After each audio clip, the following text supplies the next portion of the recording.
الحمد لله رب العالمين والعاقبة للمتقين والصلاة والسلام على سيدنا محمد وعلى آله وأصحابه أجمعين أما بعد أعوذ بالله من الشيطان الرجيم بسم الله الرحمن الرحيم هو الذي بعث في الأميين رسولا منهم يتلو عليهم آياته ويزكيهم ويعلمهم الكتاب والحكمة وإن كانوا من قبل لفي ضلال مبين. وقال النبي صلى الله عليه وسلم إنما بعثت معلما. وقال أيضا إنما بعثت لأتمم مكارم الأخلاق أو كما قال عليه الصلاة والسلام. اس اجلاس کے صدر عالی قدر حضرت مولانا عبدالقدیر صاحب دامت برکاتہم، اسٹیج پر رونق افروز معزز علماء کرام، بالخصوص ناظم مدرسہ حضرت خالد ابن ولید رضی اللہ تعالیٰ عنہ، اور ہمارے برادر مکرم حضرت مولانا یحییٰ صاحب قاسمی اور دیگر علماء، اور آپ تمام قابل احترام بھائیوں، آپ سب کے لیے اور خود میرے لیے یہ سعادت کا موقع ہے کہ آج یہاں مدرسے اور مسجد کا سنگ بنیاد رکھا گیا ہے، اور اس علاقے کے مسلمانوں نے یہ چاہا ہے کہ یہاں ایک اچھی مسجد بھی تعمیر ہو اور ایک دینی تعلیم کا مرکز مدرسے کی شکل میں آباد ہو۔ یہ دونوں کام ایسے ہیں جن کی ذمہ داری اللہ پاک نے تمام مسلمانوں کو دی ہے۔ مسلمان جہاں رہیں اللہ کے گھر کی تعمیر کریں، اور صرف اللہ کے گھر کی تعمیر نہ کریں بلکہ اللہ کے گھر کی تعمیر کے بعد اپنے سجدوں سے اس کو آباد رکھیں۔ نماز کے ذریعے مسجد کو آباد رکھیں، تلاوت کے ذریعے، اللہ کے ذکر کے ذریعے، اللہ کی یاد کے ذریعے، دین کی تعلیم کے ذریعے مسجد کو آباد رکھا جائے۔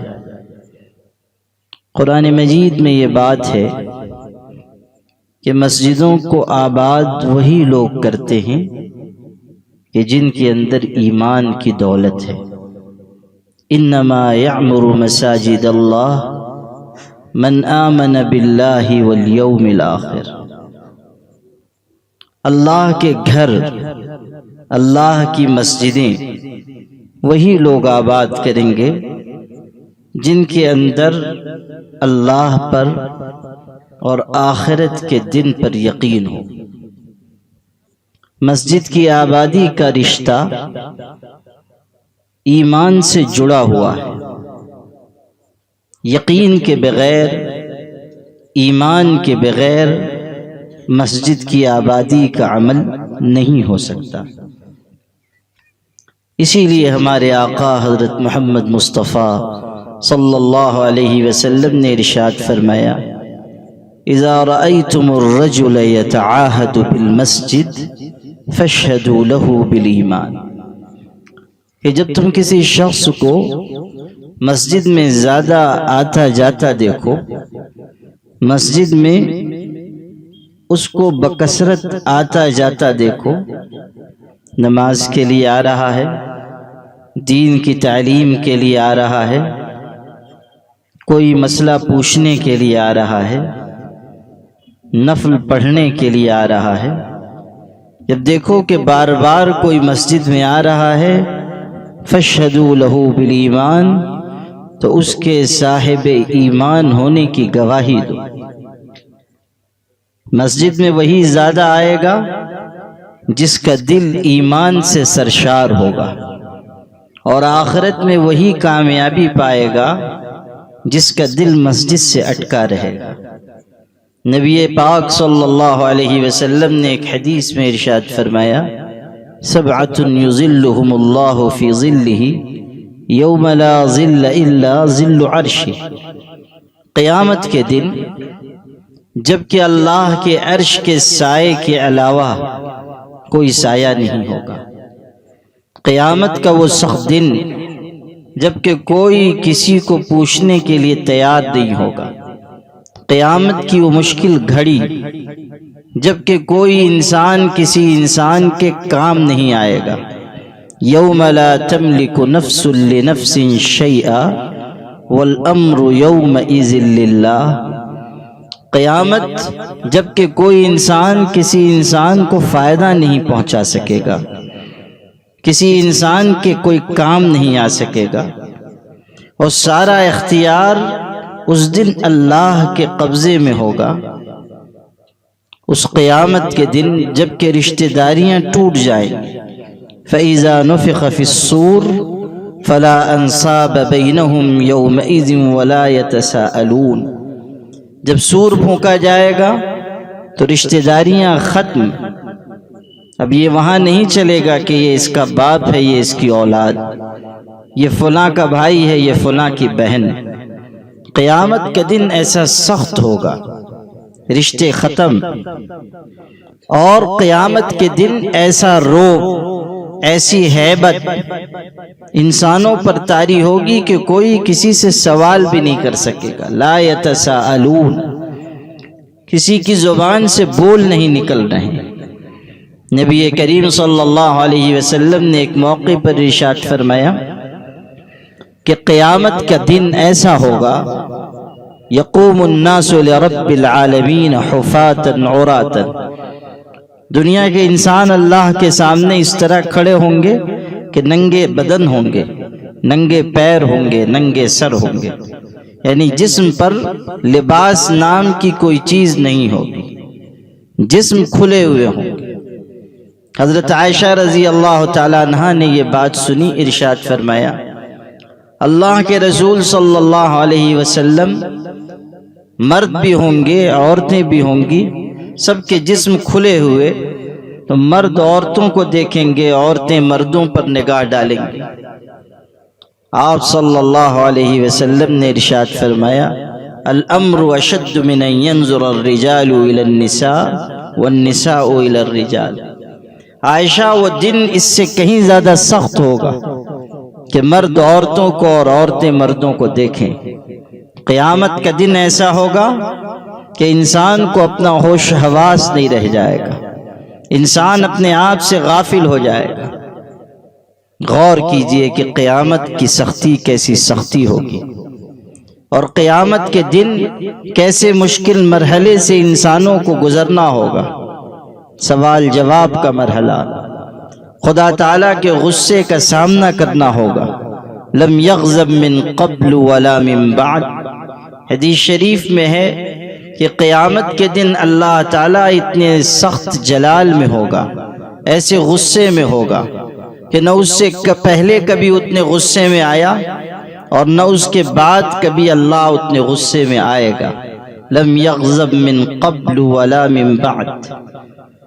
اور پھر انسانوں سے پوچھا جائے گا، ما تزال قدم عبد یوم القیامت حتی یسأل عن اربع۔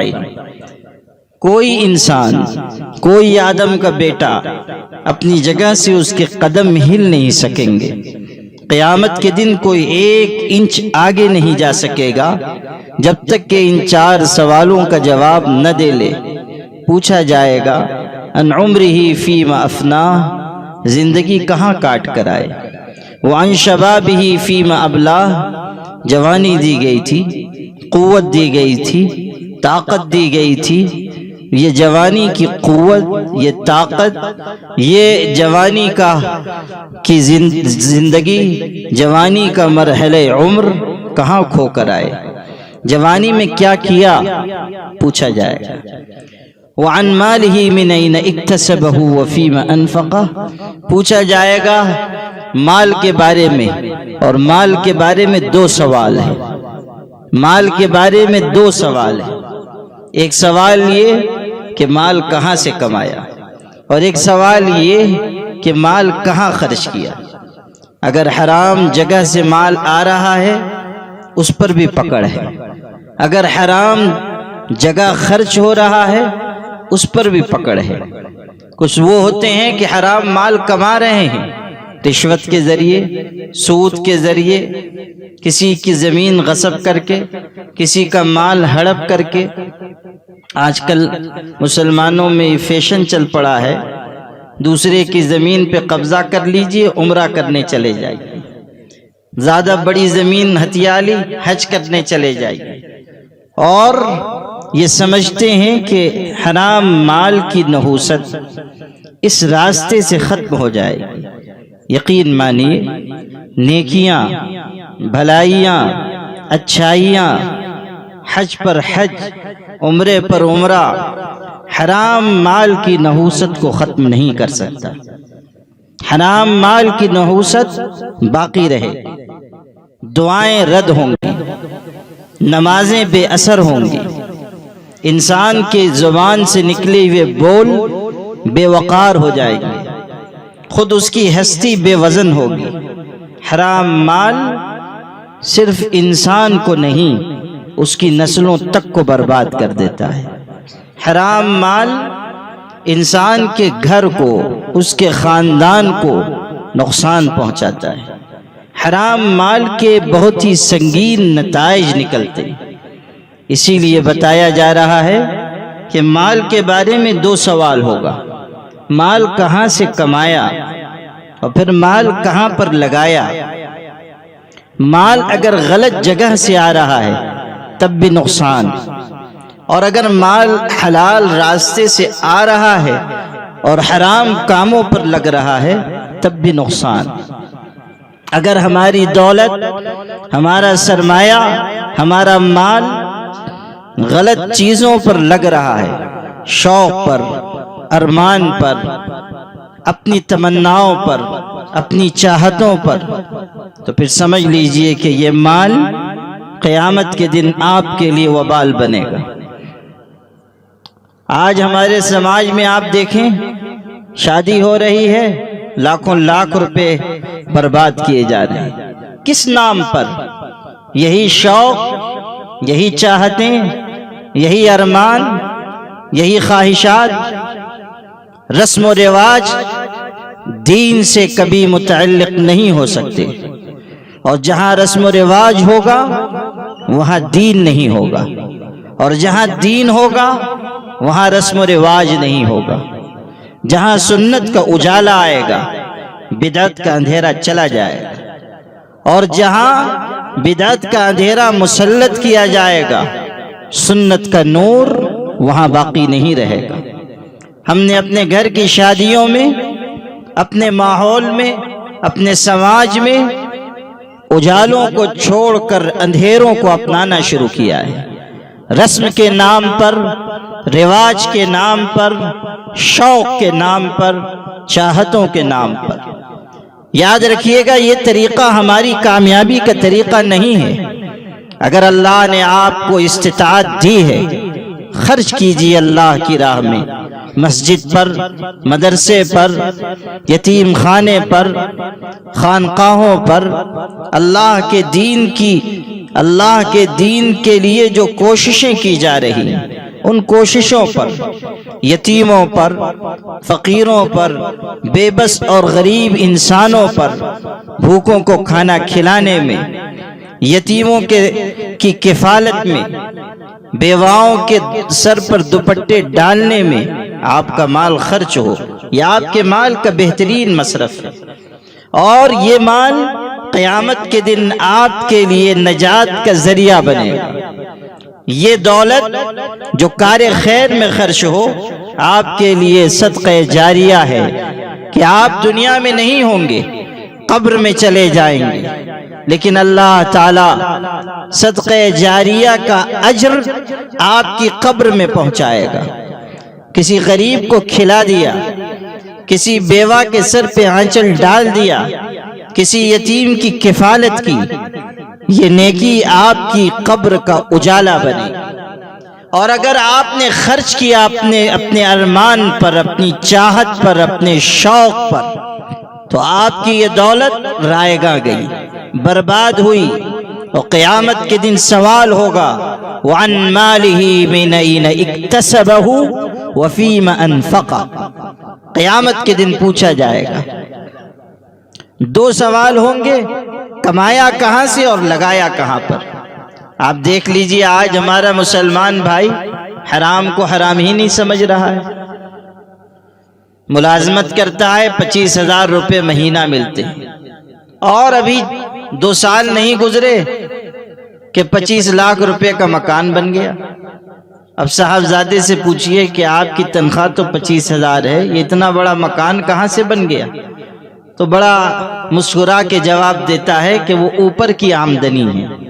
یہ نہیں کہتا ہے کہ رشوت لیتا ہوں، ہم لوگوں کو بری چیزوں کے اچھے نام رکھنے کی بھی عادت ہو گئی، تو ہم کہتے ہیں کہ اوپر کی آمدنی، یہ نہیں کہتے ہیں کہ رشوت لے رہا ہوں، اوپر کی آمدنی۔ بھئی اوپر کی آمدنی کا مطلب کیا ہے؟ کیا رات کو حضرت جبریل دے کے جاتے ہیں؟ کہاں سے آتا ہے؟ کہیے کہ ہم رشوت خور ہیں، ہم حرام مال حاصل کرتے ہیں، سود کا لین دین ہمارے سماج میں ہو رہا ہے۔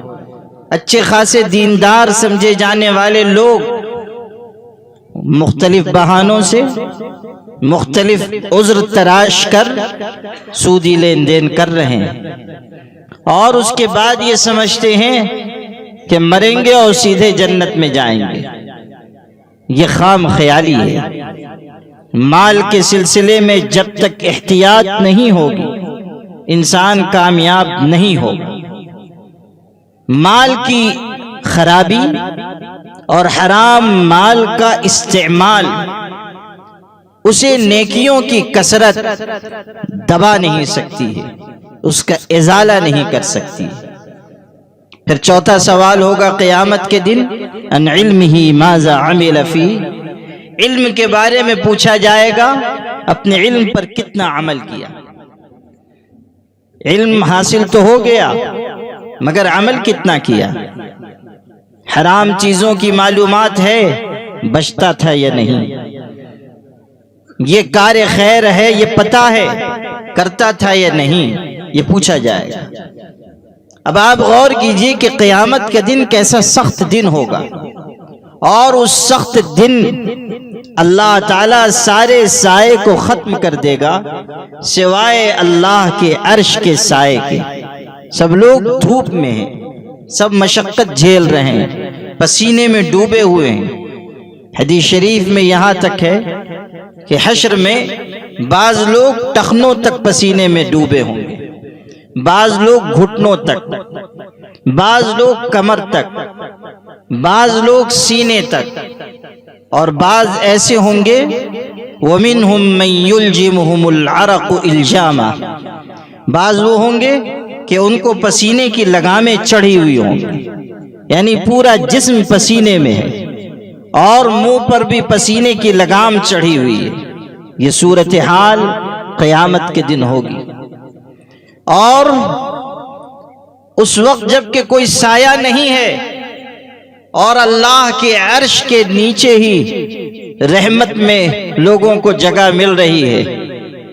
ہمارے آقا فرما رہے ہیں 7 قسم کے لوگ عرش کے سائے میں ہوں، ان میں سے ایک انسان وہ بھی کہ کان قلبہ معلقا بالمساجد، ایک شخص وہ بھی اللہ کے عرش کے سائے میں ہوگا جس کا دل مسجد سے اٹکا رہتا تھا، مسجد سے جس کو محبت ہے، مسجد میں جو زیادہ آتا جاتا ہے، مسجد کی خدمت کرتا ہے، اللہ تعالیٰ اس شخص کو بھی قیامت کے دن اپنے عرش کے سائے میں جگہ دے۔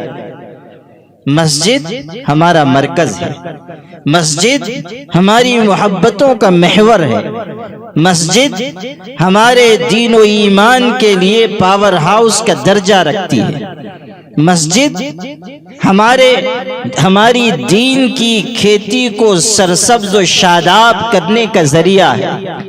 مسجدیں روئے زمین پر سب سے بہترین مقام ہیں۔ ہمارے آقا نے فرمایا جس طرح تم آسمان کے ستاروں کو چمکتا دمکتا روشن منور دیکھتے ہو، اسی طرح اللہ تعالی کی آسمان کی مخلوق یعنی فرشتے، آسمان والے زمین پر جب نظر کرتے ہیں تو وہ ان مقامات کو اسی طرح روشن دیکھتے ہیں، ان مقامات کو جہاں مسجدیں ہیں اسی طرح روشن دیکھتے ہیں جس طرح تم آسمان کے ستاروں کو چمکتا دیکھتے ہو۔ ہم آسمان کی طرف نگاہ کر رہے ہیں، سب اندھیرا نظر آتا ہے، صرف تارے چمکتے ہوئے نظر آتے ہیں۔ آسمان والے جب زمین پر دیکھتے ہیں تو ساری کائنات اندھیری ہے، امریکہ بھی اور یورپ بھی اور چین بھی اور جاپان بھی اور ساری دنیا کی طاقتیں اور قوتیں سب اندھیرے میں ڈوبی ہوئی ہیں۔ اجالا اگر کہیں ہے تو وہ صرف اللہ کے گھر یعنی مسجد میں، مسجد روشن اور چمکدار نظر آ رہی ہے۔ اسی لیے ہمارے آقا صلی اللہ علیہ وسلم نے مسجد کی خدمت کا حکم دیا، مسجد سے محبت کرنا سکھایا، مسجد پر اپنا مال لگانے کی تعلیم دی اور مسجد کو اپنے سجدوں سے آباد رکھنے کا قرینہ سکھایا۔ آپ صلی اللہ علیہ وسلم جب مکہ مکرمہ سے ہجرت کر کے مدینہ تشریف لائے تو آپ نے اپنا گھر بنانے سے پہلے مسجد کی بنیاد رکھی، مسجد کی بنیاد رکھی۔ شاید آپ نے یہ واقعہ سنا ہو کہ جب آپ مدینے میں تشریف فرما ہوئے، سارا مدینہ آپ کے استقبال کے لیے آیا، سب یہ چاہتے تھے کہ آپ کا قیام ان کے گھر ہو، لیکن آپ نے فرمایا دعھا فإنہا مأمورہ، میری سواری کو نہ روکو، راستہ چھوڑ دو۔ اس سواری کو حکم دے دیا گیا ہے، جہاں یہ سواری جا کر رکے گی قیام وہاں ہوگا۔ اللہ کی طرف سے اس اونٹنی کو حکم مل چکا ہے، یہ جہاں جا کر ٹھہرے گی میرا قیام وہاں ہوگا۔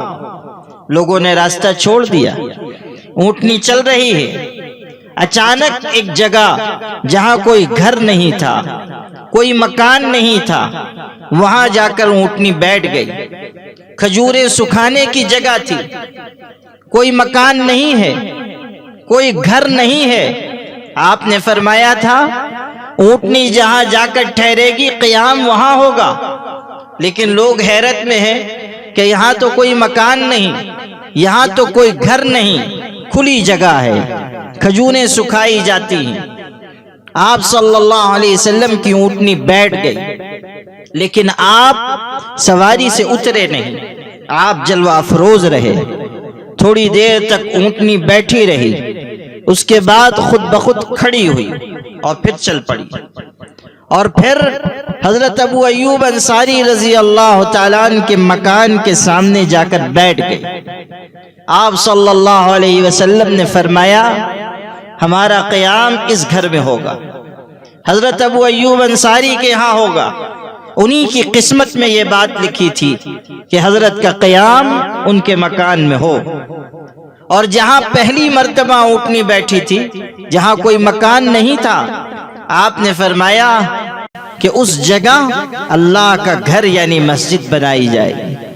غور کیجئے، ترتیب پر دھیان دیجئے۔ حضرت نے اپنی قیام سے پہلے اس بات کا فیصلہ فرمایا کہ جہاں اونٹنی ٹھہری وہ مسجد کی جگہ۔ پھر آپ نے معلوم کروایا زمین کس کی ہے۔ پتہ چلا کہ دو یتیم بچے ہیں، سہل اور سہیل نام، یتیم ہیں، ان کی جگہ ہے۔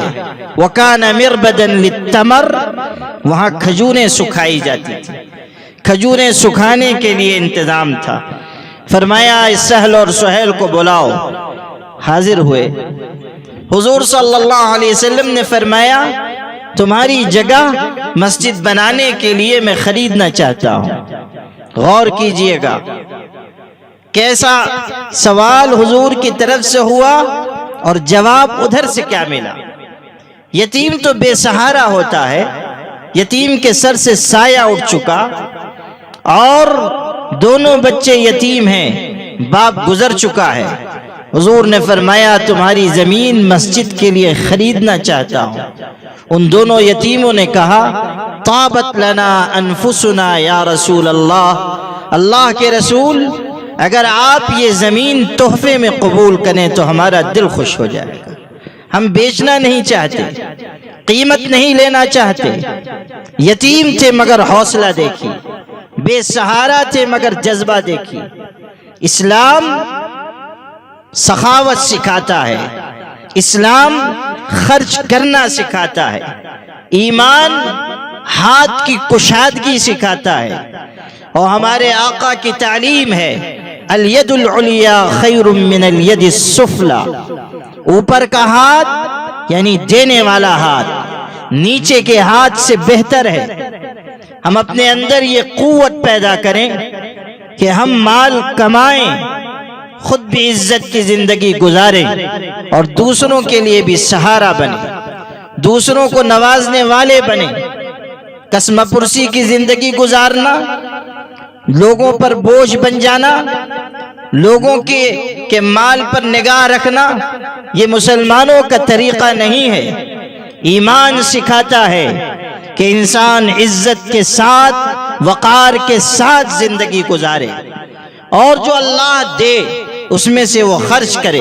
انفقوا مما رزقناکم من قبل ان یأتی احدکم الموت فیقول رب لولا اخرتنی الى اجل قریب۔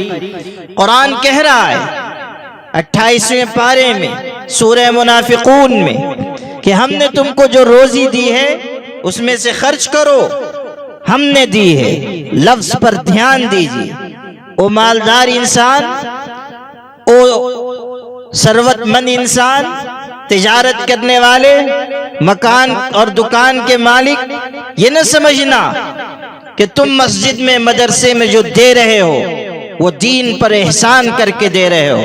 تمہارے پاس جو ہے وہ اللہ کا دیا ہوا ہے، خدا کے دیے ہوئے میں سے تم خرچ کر رہے ہو۔ ماں کے پیٹ سے تم کوئی دولت لے کر نہیں آئے تھے، دینے والی ذات تنہا اللہ کی ہے۔ سارے خزانوں کا مالک اللہ ہے، اسباب اس کے پاس ہیں، نوازنے والی ذات اللہ کی ہے۔ تم ماں کے پیٹ سے دولت لے کر نہیں آئے، اللہ نے تمہیں دی ہے، اس دی ہوئی دولت میں سے تم خرچ کرو۔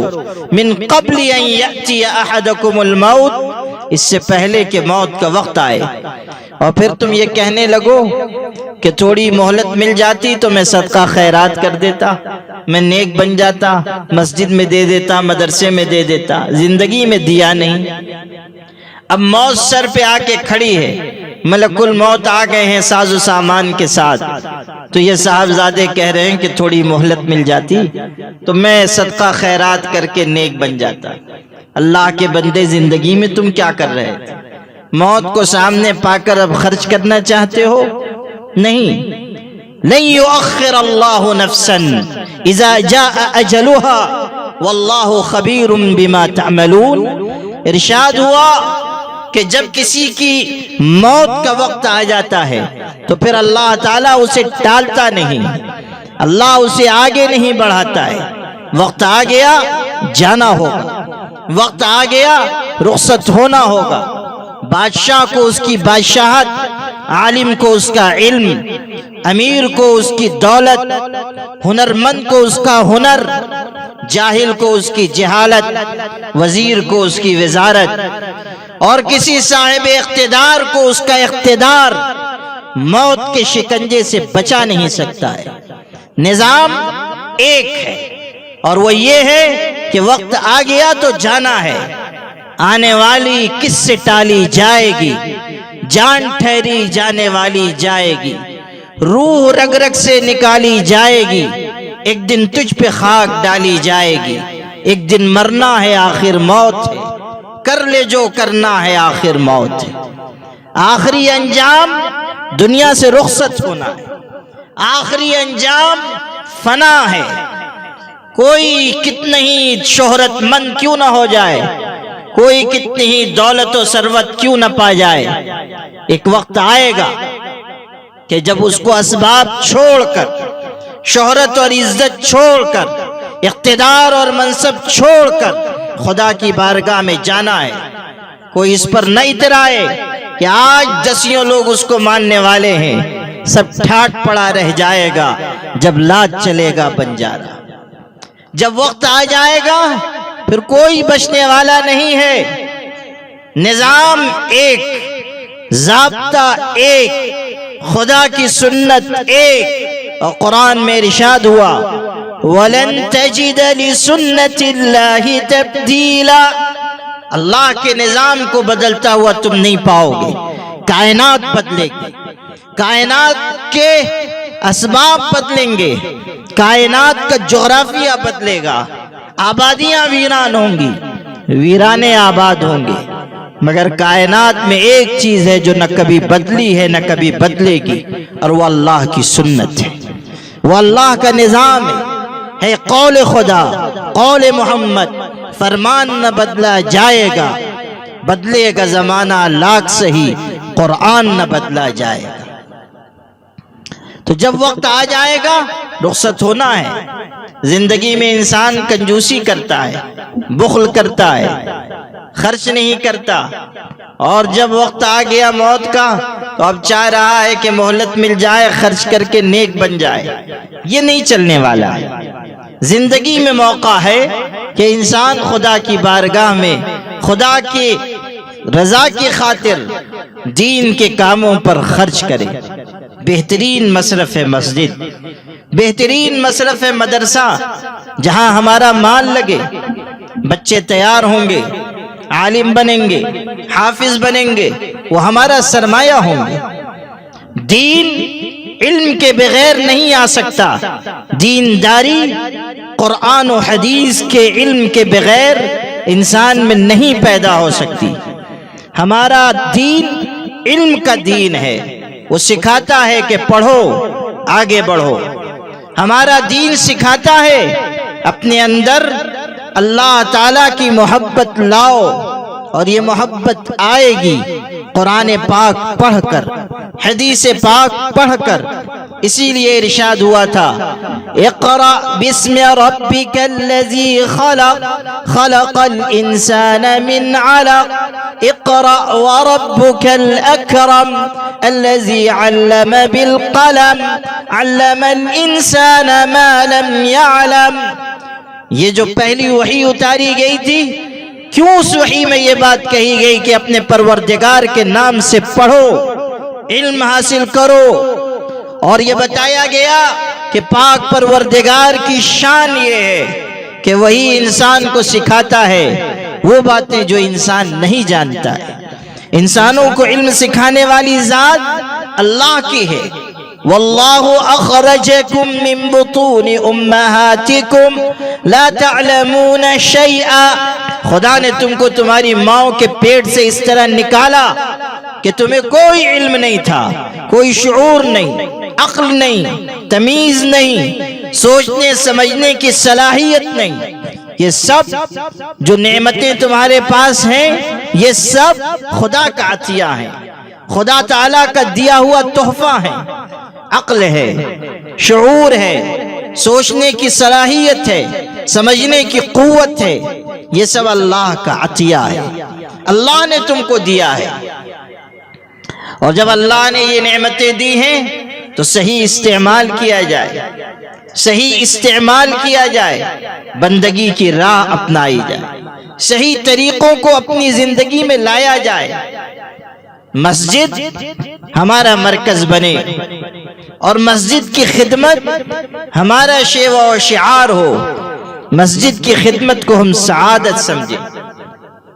مسجد کی خدمت کوئی بوجھ نہیں ہے، مسجد کی تعمیر ہمارے اوپر کوئی بار نہیں ہے، یہ تو ہماری سعادت ہے کہ ہم اللہ کے گھر کی تعمیر میں استعمال ہو جائیں۔ یقین مانیے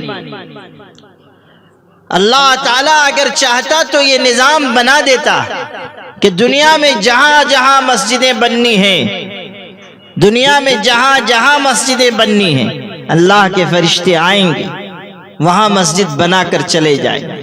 اللہ کے لیے کچھ مشکل نہیں تھا، لیکن اللہ تعالیٰ نے اپنے گھر کی تعمیر انسانوں کے سپرد کی، یہ اس لیے کہ انسانوں کو اس راستے سے سعادت ملے گی، انسانوں کو اس راستے سے اجر ملے گا، ثواب ملے گا۔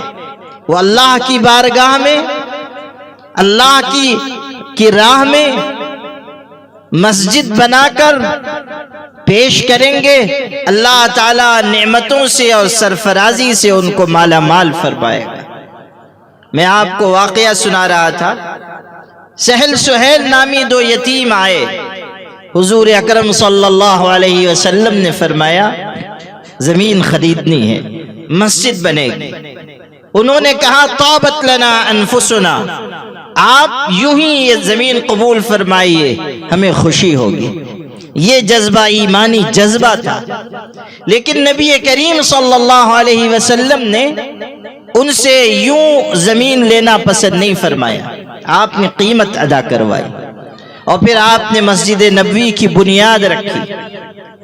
عام طور پر یہ ہوتا ہے، مسجد بنتی ہے، لوگ بناتے ہیں، مزدور بناتے ہیں، ہم آپ صرف پیسے خرچ کر دیتے ہیں، سمجھتے ہیں فرض ادا ہو گیا۔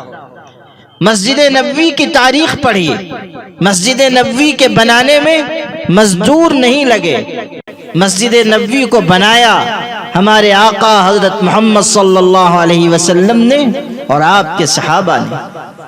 مزدوروں کی طرح کام کر رہے ہیں، اینٹیں اٹھا کر لاتے ہیں، پتھر اٹھا کر لاتے ہیں۔ حضرت ابو سعید خدری بیان کرتے ہیں جب مسجد بن رہی تھی تو ہم لوگ ایک ایک پتھر اٹھا کر لاتے تھے۔ ہمارے ساتھی عمار ابن یاسر طاقتور تھے، وہ دو دو پتھر اٹھا کر لاتے تھے۔ نبی کریم صلی اللہ علیہ وسلم تشریف رکھتے تھے، آپ تھوڑی دیر کے بعد عمار ابن یاسر کو بلاتے اور اپنے دامن مبارک سے ان کے چہرے کی گرد صاف کرتے اور فرماتے عمار تقتلک فئۃ باغیہ، عمار تجھ کو ایک باغی جماعت قتل کرے گی۔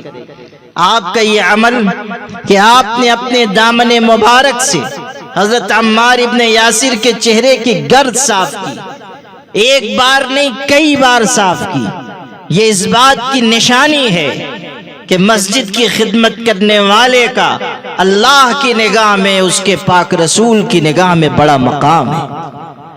اللہ کے رسول چاہتے ہیں اس شخص کو جو مسجد کی خدمت میں زیادہ حصہ ہے۔ آپ صلی اللہ علیہ وسلم مسجد کی تعمیر کے وقت خود پتھر اٹھا کر لا رہے تھے۔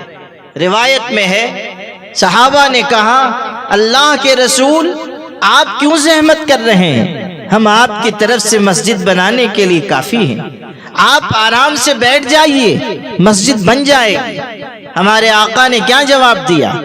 ویجا پور کے مسلمانوں اپنے دل پر اس جواب کو نقش کرو، ہمارے آقا کا انداز کیا تھا، آپ کس طرح تربیت فرماتے تھے۔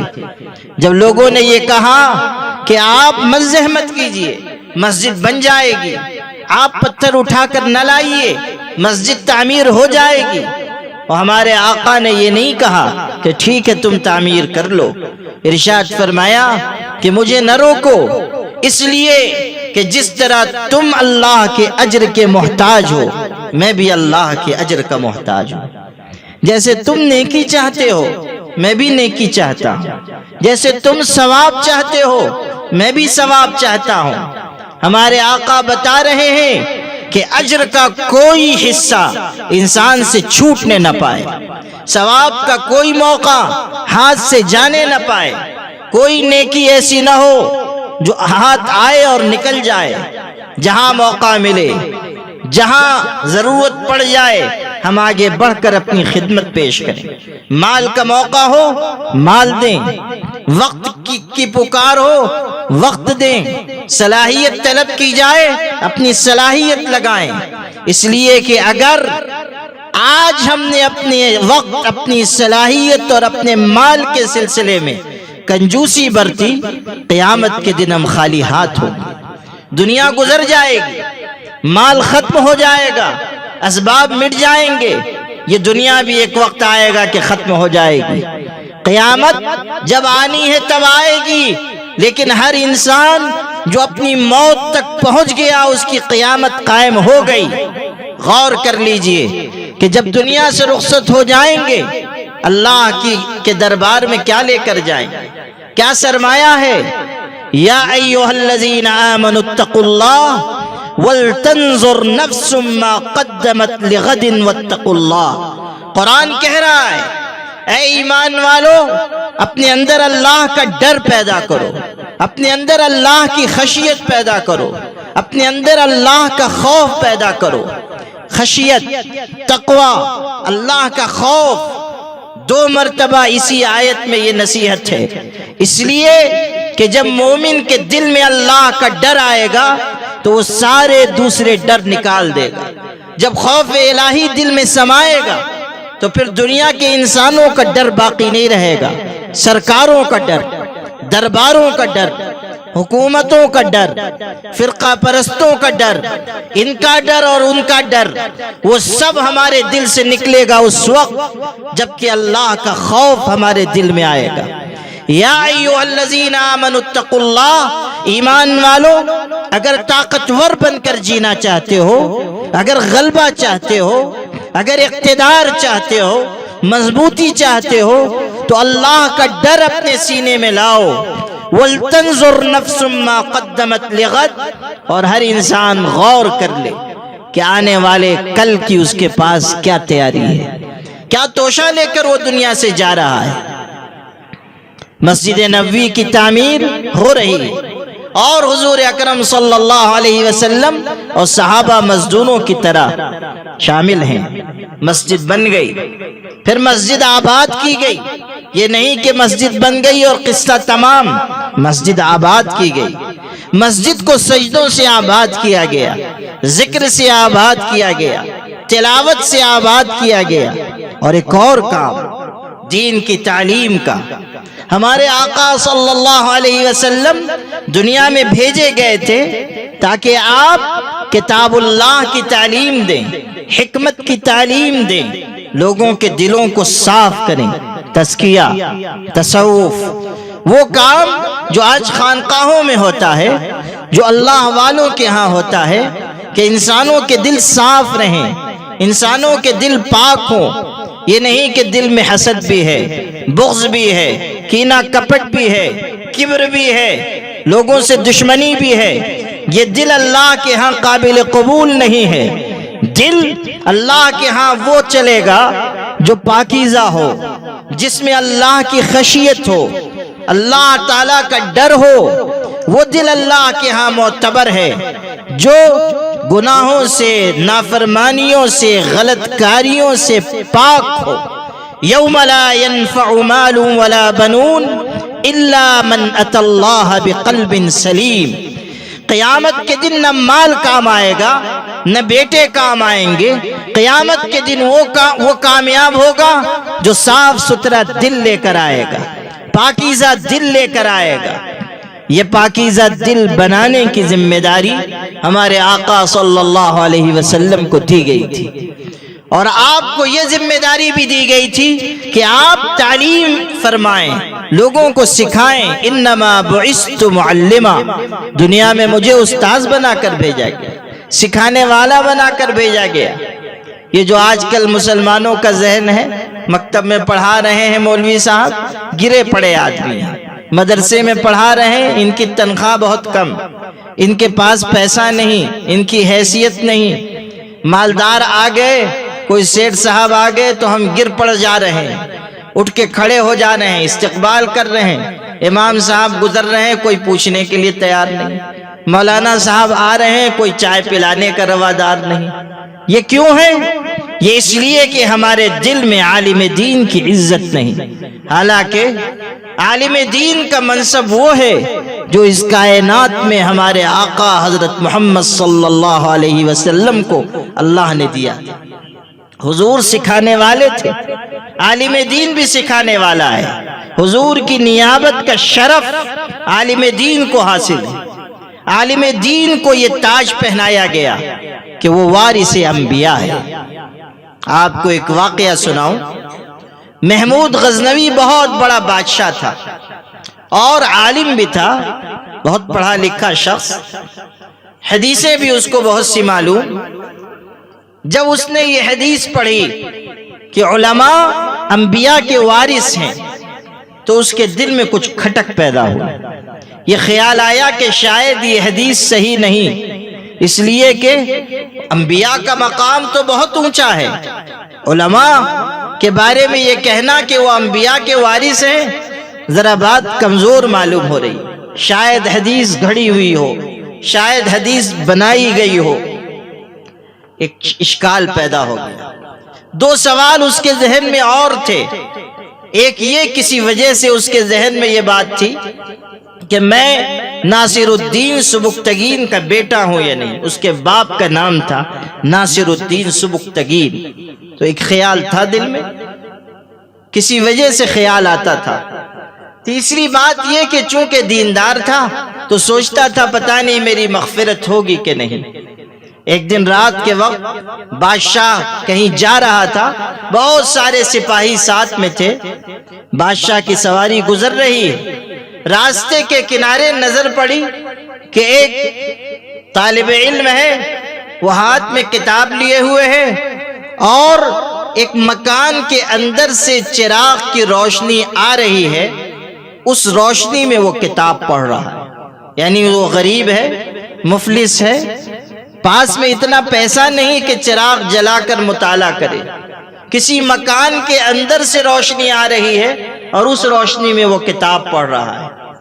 بادشاہ کو دل میں بڑا خیال ہوا، اس نے اس کو قریب بلایا اور جو شاہی مشعل تھی وہ اس نے تحفے میں دی، کچھ اشرفیاں بھی اپنے پاس سے دی کہ آپ غریب معلوم ہوتے ہیں، میری طرف سے یہ تحفہ قبول کیجیے، علم حاصل کیجیے، آگے بڑھیے۔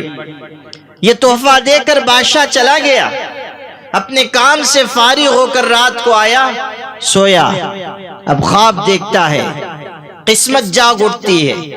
خواب میں حضرت محمد مصطفیٰ صلی اللہ علیہ وسلم تشریف لائے اور آپ بڑے خوش ہیں۔ محمود غزنوی کو خطاب کر کے فرمایا کہ او سبکتگین کے بیٹے، آج تو نے ہمارے ایک وارث کی خدمت کی جس کی برکت سے اللہ نے تیری مغفرت فرما دی۔ تینوں باتوں کو جمع فرما دی۔ ذہن میں سوال تھا کہ پتہ نہیں میں ناصر الدین سبکتگین کا بیٹا ہوں یا نہیں، تو حضور نے وہی لفظ ارشاد فرمایا کہ او ناصر الدین سبکتگین کے بیٹے، آج تو نے ہمارے ایک وارث کی خدمت کی۔ پتہ چلا کہ حدیث صحیح ہے کہ انبیاء کے وارث علماء ہیں۔ علماء وہ ہیں کہ جن کے سروں پر نیابت انبیاء کا تاج رکھا گیا ہے، یہ اس منصب پر فروکش ہیں جو اللہ کے رسول صلی اللہ علیہ وسلم کو ذمہ داری کے طور پر دیا گیا۔ انما بعثت معلما، میں سکھانے والا بنا کر بھیجا گیا ہوں۔ علماء کو کمتر نہ سمجھیے، حقارت کی نظر سے نہ دیکھیے۔ عالم دین کی عزت کرنا اپنے ایمان کی حفاظت کرنا ہے۔ عالم دین کی عزت کرنا اپنی نسلوں کو ایمان پر باقی رکھنے کا ذریعہ ہے۔ علماء اس روئے زمین پر ہدایت کے چراغ ہیں جو اپنے آپ کو مشقت میں ڈال کر ملت کو روشنی پہنچاتے ہیں۔ علماء کرام اس روئے زمین پر ہماری آپ کی دینی اور ایمانی ضرورتوں کی تکمیل کا ذریعہ ہے۔ تو ہمارے آقا صلی اللہ علیہ وسلم نے مسجد کی تعمیر کے بعد ایک اور کام شروع کیا، وہ دین کی تعلیم کا کام۔ صفہ مدرسہ قائم کیا، مسجد کے ساتھ مدرسہ قائم ہے۔ پڑھنے والے کون؟ ابو بکر عمر۔ پڑھنے والے کون؟ عثمان و علی۔ پڑھنے والے کون؟ سلمان و ابو ذر، پڑھنے والے کون؟ صہیب و بلال رضی اللہ عنہم۔ یہ پڑھ رہے ہیں، یہ سیکھ رہے ہیں، چبوترے پہ بیٹھتے ہیں، درس لیتے ہیں اور اپنے دل کو روشنی پہنچاتے ہیں، اور پھر اللہ نے انہی پڑھنے والوں کے ذریعے کائنات میں روشنی پہنچائی، کائنات میں روشنی پھیلائی۔ مسجد کے ساتھ مدرسہ تعمیر ہوا۔ آپ کے یہاں بھی مسجد بن رہی ہے اور مدرسہ بھی بن رہا ہے۔ مسجد بھی ضروری، مدرسہ بھی ضروری۔ مسجد میں بندگی کا کام ہوگا، مدرسے میں دین کی تعلیم دی جائے گی اور دین کے مبلغ تیار ہوں گے۔ یاد رکھیے گا، بدلے ہوئے ان حالات میں، ملک کے ان مشکل حالات میں، اپنے مدرسوں کی حفاظت، اپنے اداروں کی حفاظت، اپنی مسجدوں کو سجدوں سے آباد رکھنا پہلے سے زیادہ ضروری ہے۔ ہمیں اپنے اداروں کی خود کفالت کرنی چاہیے، ہمیں اپنے دم پر اپنے ادارے بنانے چاہیے، چلانے چاہیے۔ یہ ملت اتنی کمزور نہیں ہے کہ وہ اپنے ادارے بنا نہ سکے، چلا نہ سکے۔ ہمیں اپنی دینی تعلیم کا بھی انتظام کرنا چاہیے، ہمیں اپنی عصری تعلیم کا بھی محفوظ ماحول میں انتظام کرنا چاہیے۔ ہم دوسروں کے دست نگر نہ بنیں، ہم کاسے گدائی لے کر دوسروں کے دروازوں پر جانے والے نہ بنیں۔ 25 کروڑ کی ملت جو اس ملک میں آباد ہے، اس کی ذمہ داری ہے کہ وہ اپنی دینی اور اپنی عصری تعلیم کے لیے خود کفیل بنے، وہ اپنے ادارے بنائے۔ غیر ضروری اخراجات ختم کیجیے، شوق پر خرچ کرنا ختم کیجیے، سنگ مرمر اپنے مدرسوں میں لگانا، بڑے بڑے گیٹ بنوانا بند کیجیے، غیر ضروری اخراجات کم کیجیے، تعمیر پر نہیں تعلیم پر لگائیے، اور اس کی کوشش کیجیے کہ اتنی بڑی ملت اپنے دم خم پر اپنے اداروں کو بنائے، اپنے اداروں کو چلائے اور اپنے خون جگر سے انہیں سینچے۔ ہمارے ادارے ہماری شناخت ہیں، ہمارے ادارے ہماری پہچان ہیں، ہمارے ادارے وہ ہمارے روشن مستقبل کے ضامن ہیں۔ اپنی کمائی کا بہترین مصرف لیجیے، اپنی کمائی کے لیے ترجیح قائم کیجیے کہ ہمارے پیسے کہاں خرچ ہوں۔ جہاں ضرورت ہے، جہاں ادارے بننے چاہیے، جہاں مسجد کی ضرورت ہے، جہاں مدرسے کی ضرورت ہے، جہاں اسکول کی ضرورت ہے، جہاں کالج کی ضرورت ہے، جس طرح کی ضرورت ہو وہاں ہمارا مال خرچ ہو۔ یہ لاکھوں لاکھ روپے جو خرچ ہو رہے ہیں شادی بیاہ میں، لاکھوں لاکھ روپے جو خرچ ہو رہے ہیں بچے کی سالگرہ پر، فلاں کی منگنی پر، یہ سب سلسلہ بند کیجیے۔ اگر آپ کو ایک باوقار ملت کی حیثیت سے اس سرزمین پر جینا ہے تو آپ کو اپنی سوچ بدلنی پڑے گی، آپ کو اپنا طریقہ کار بدلنا پڑے گا، آپ کو اپنا طرز عمل بدلنا پڑے گا۔ سوچ بدلیے تب معاشرہ بدلے گا، طرز عمل بدلیے تب سماج بدلے گا۔ کسی بھی زندہ اور باوقار ملت کا وہ طریقہ نہیں ہوا کرتا جو آج ہم مسلمانوں نے اپنا رکھا ہے کہ فضول شوق پر خرچ کرنے کے لیے پیسے ہیں، مسجد پہ لگانے کے لیے پیسے نہیں ہیں، ادارے بنانے کے لیے پیسے نہیں ہیں، مدرسے چلانے کے لیے پیسے نہیں ہیں۔ یہ طریقہ زندہ امتوں کا طریقہ نہیں ہے، یہ باوقار ملت کا طریقہ نہیں ہے۔ صحابہ کرام کا طریقہ یہ تھا کہ خود بھوکے رہ رہے ہیں، دوسروں کو کھلاتے ہیں، خود ننگے بدن ہیں، دوسروں کو پہنا رہے ہیں۔ یؤثرون علی انفسہم ولو کان بہم خصاصہ۔ قرآن ان کے اس طرز عمل کا گواہ ہے کہ خود ضرورت مند ہیں لیکن دوسروں پر خرچ کرتے ہیں، خود فقر و فاقے سے گزر رہے ہیں، دوسروں کو راحت پہنچا رہے ہیں۔ ایثار ہمارے دین کی تعلیم ہے، ایثار ہماری ملت کی شناخت رہی ہے، قربانی دینا ہماری ملت کا وتیرہ رہا ہے۔ ہمارے آقا صلی اللہ علیہ وسلم سے بڑھ کر اور کون ہوگا جس نے دنیا میں ایثار کی، قربانی کی اور جفا کشی کی تعلیم دی ہو۔ ہمارے آقا سے بڑھ کر کون ہوگا جس نے خود جفا کشی کی زندگی گزار کر دکھائی ہو؟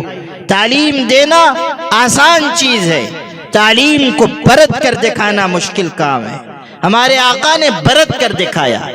آپ صلی اللہ علیہ وسلم کے ہاں خزانے آ رہے ہیں، تقسیم ہو رہے ہیں، اور خود کا حال یہ ہے کہ آپ کے گھر میں 2-2 3-3 مہینے تک چولہا نہیں جل رہا ہے، آپ کے گھر میں فقر و فاقہ ہے۔ حضرت عائشہ بیان کر رہی ہیں ما شبع آل محمد من خبز الشعیر یومین متواصلین حتی قبض، کہ حضرت صلی اللہ علیہ وسلم نے اور آپ کے گھر کے لوگوں نے کبھی 2 روز لگاتار جو کی روٹی بھی پیٹ بھر کر نہیں کھائی ہے۔ حضور کی وفات تک یہ معمول رہا کہ ایک وقت کھا لیا گیا، دوسری وقت اللہ اللہ ہے، ایک دن فاقے میں گزر رہا ہے، ایک دن کہیں سے کچھ میسر آ رہا ہے۔ آپ صلی اللہ علیہ وسلم کے بارے میں آپ پڑھیے کہ ٹاٹ پر آرام کر رہے، پشت مبارک پر نشانات ابھر آتے۔ سیدنا عمر حاضر ہوئے تھے، آپ لیٹے ہوئے ہیں، کرتا اترا ہوا ہے، حضرت عمر تشریف لائے، حاضر خدمت ہوئے، حضور صلی اللہ علیہ وسلم اٹھ کر بیٹھ گئے۔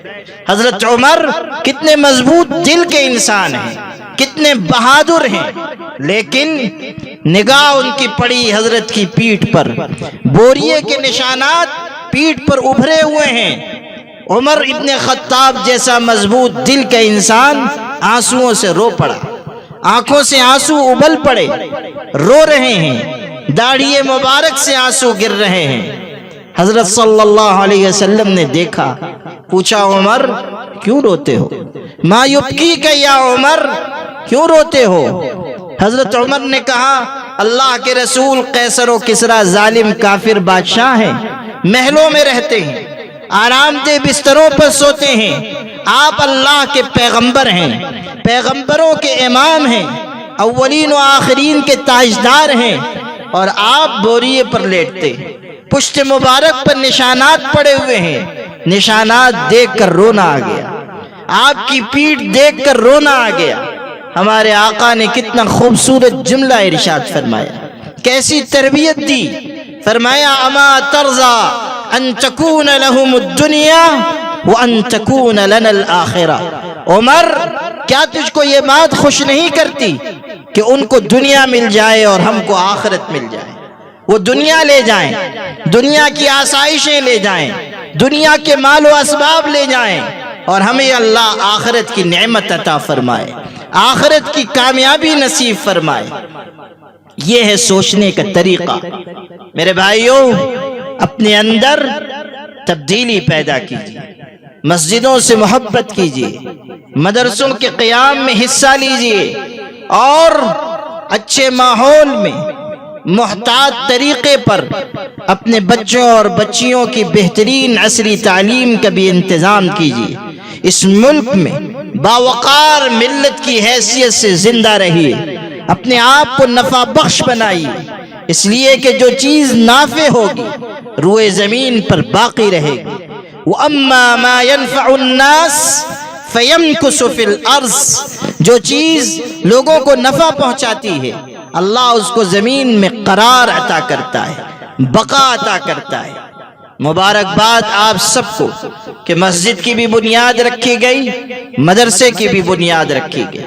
آپ سب کی ذمہ داری ہے کہ اس مسجد اور اس مدرسے کی تعمیر میں آپ کا حصہ لگے، آپ کی حلال کمائی خرچ ہو، آپ اپنے پیسوں میں سے جتنی گنجائش ہو اس مسجد اور مدرسے کے لیے خرچ کیجیے۔ یہ خرچ کرنا آپ کو اللہ کے ہاں سرخرو کرے گا، یہ خرچ کرنا آپ کے لیے آخرت کے بہترین درجات اور جنت کے بہترین دروازے کھلوائے گا۔ یاد رکھیے گا، ہم سب آخرت کے مسافر ہیں، زندگی سے دور موت سے قریب ہوتے جا رہے ہیں۔ ہمیں اپنی آخرت کے لیے، موت کے بعد کی زندگی کے لیے فکر مند ہونا چاہیے۔ ایک ایک عمل، ایک ایک نیکی، ایک ایک ثواب کمانے کا موقع غنیمت جاننا چاہیے۔ ایسا نہ ہو کہ ہماری موت کا وقت آ جائے اور حسرت ہو کہ ہم دنیا سے خالی ہاتھ جا رہے ہیں۔ اس حسرت سے بچنے کے لیے آج اپنی زندگی کو غنیمت جانیں، ایک ایک لمحے کو غنیمت جانیں، اور اللہ کی راہ میں اپنی حلال کمائی دے کر آخرت کا توشہ آگے بھیجیے۔ وَمَا تُقَدِّمُوا لِأَنفُسِكُم مِّن خَيْرٍ تَجِدُوهُ عِندَ اللَّهِ، آج جو آگے کے لیے بھیج دو گے کل اللہ کے ہاں اس کو موجود پاؤ گے۔ اللہ پاک ہم سب کو عمل کی توفیق عطا فرمائے۔ اس مسجد اور مدرسے کے قیام کے لیے اللہ تعالی غیب سے اسباب میسر فرمائے۔ وآخر دعوانا ان الحمد للہ رب العالمین۔